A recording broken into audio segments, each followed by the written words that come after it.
We observe today not a victory of party, but a celebration of freedom, symbolizing an end as well as a beginning, signifying renewal as well as change.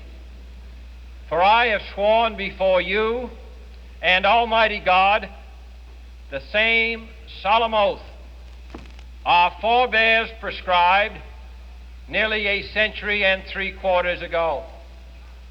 The world is very different now, for man holds in his mortal hands the power to abolish all forms of human poverty and all forms of human life.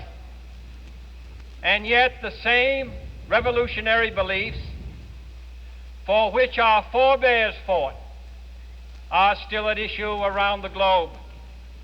The belief that the rights of man come not from the generosity of the state, but from the hand of God. We dare not forget today that we are the heirs of that first revolution. Let the word go forth from this time and place to friend and foe alike that the torch has been passed to a new generation of Americans born in this century, tempered by war, disciplined by a hard and bitter peace, proud of our ancient heritage, and unwilling to witness or permit the slow undoing of those human rights to which this nation has always been committed and to which we are committed today at home and around the world.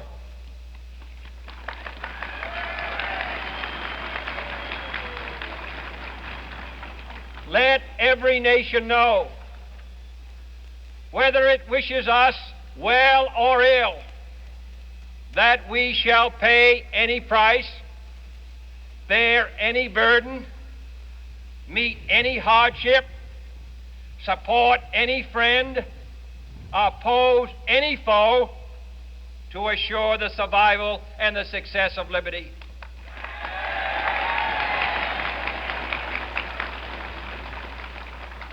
This much we pledge and more. To those old allies whose cultural and spiritual origins we share, we pledge the loyalty of faithful friends. United, there is little we cannot do in a host of cooperative ventures. Divided, there is little we can do, for we dare not meet a powerful challenge at odds and split asunder. To those new states whom we welcome to the ranks of the free, we pledge our word that one form of colonial control shall not have passed away, merely to be replaced by a far more iron tyranny.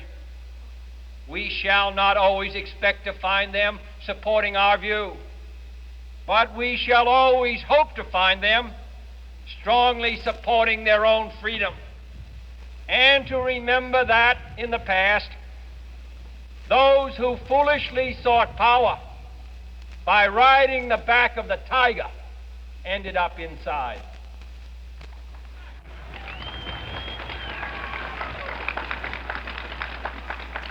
To those people in the huts and villages of half the globe struggling to break the bonds of mass misery, we pledge our best efforts to help them help themselves for whatever period is required, not because the communists may be doing it, not because we seek their votes, but because it is right. If a free society cannot help the many who are poor, it cannot save the few who are rich.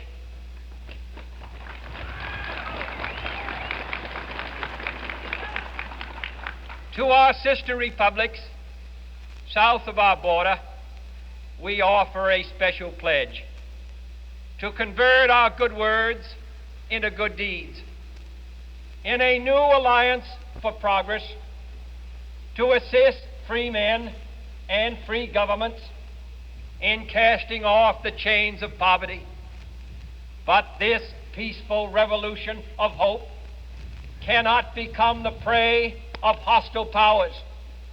Let all our neighbors know that we shall join with them to oppose aggression or subversion anywhere in the Americas. And let every other power know that this hemisphere intends to remain the master of its own house.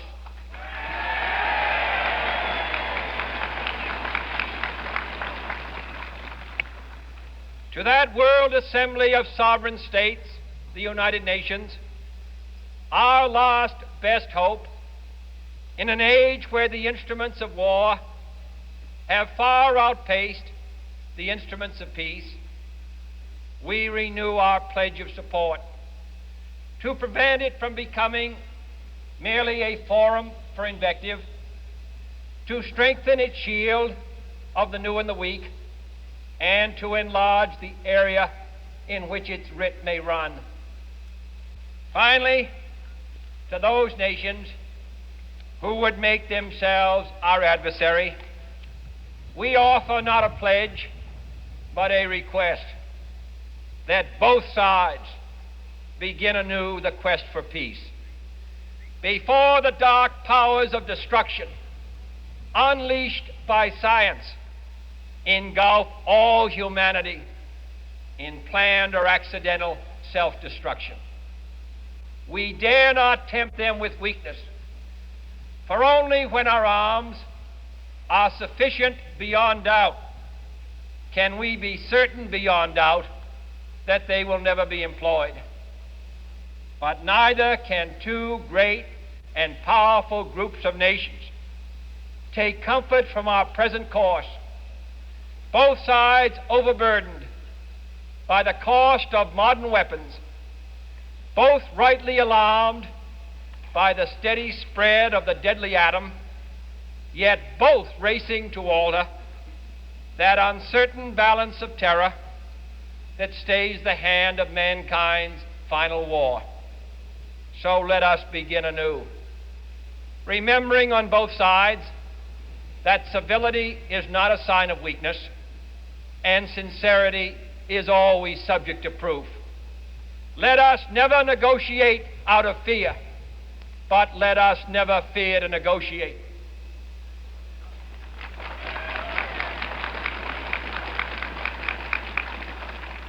Let both sides explore what problems unite us, instead of belaboring those problems which divide us.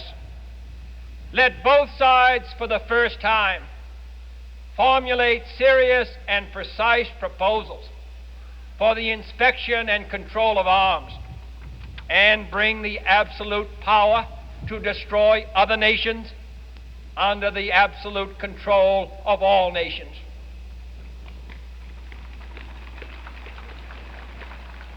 Let both sides seek to invoke the wonders of science instead of its terrors.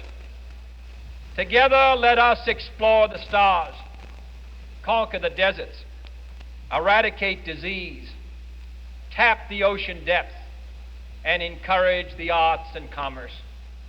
Let both sides unite to heed in all corners of the earth the command of Isaiah to undo the heavy burdens and let the oppressed go free.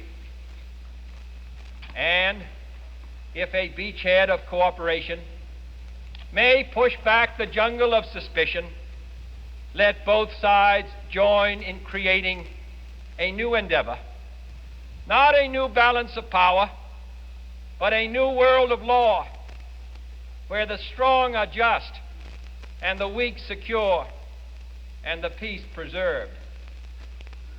All this will not be finished in the first 100 days, nor will it be finished in the first 1,000 days, nor in the life of this administration, nor even perhaps in our lifetime on this planet. But let us begin.